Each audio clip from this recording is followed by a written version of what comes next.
ചില സമയങ്ങളിൽ സ്നേഹിക്കുന്നത് ക്ഷമിക്കുന്നതിലേക്ക് നയിക്കും.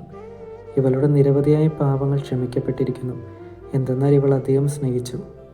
ചില സമയങ്ങളിൽ മാപ്പ് കൊടുക്കുന്നത് സ്നേഹത്തിലേക്ക് നയിക്കും.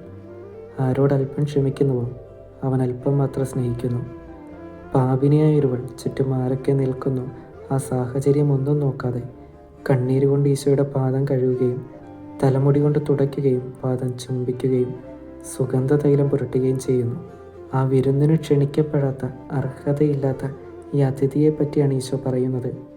ഇവൾ അധികം സ്നേഹിച്ചു, അതുകൊണ്ട് അവളുടെ പാപങ്ങൾ ക്ഷമിക്കപ്പെടുകയാണ്. അവൾക്ക് ജീവിതം ഒന്നുകൂടി തുടങ്ങാനായിട്ട് ഒരവസരം കിട്ടുന്നു. മറക്കാനായിട്ട് ഇഷ്ടപ്പെടുന്ന ഈശോയാണ് സുവിശേഷത്തിൽ കാണുന്നത്. അവൻ്റെ മറവിയാണ് നമ്മുടെ ബലം. തിരികെ ചെന്നാൽ സ്നേഹിക്കുമെന്ന ഉറപ്പാണ് നമ്മെ തിരികെ ഈശോയുടെ അടുക്കൽ എത്തിക്കുന്നത്. ക്ഷമിക്കുന്നവരിലൊക്കെ ആ 33 വയസ്സുകാരനുണ്ട്. എല്ലാവരോടും ക്ഷമിക്കാനും എല്ലാവരെയും സ്നേഹിക്കാനും അതുവഴി അവർക്ക് നല്ലൊരു ജീവിതം കൊടുക്കുവാനും ഈശോയെപ്പോലെ നമുക്ക് സാധിക്കട്ടെ എന്ന് പ്രാർത്ഥിക്കാം.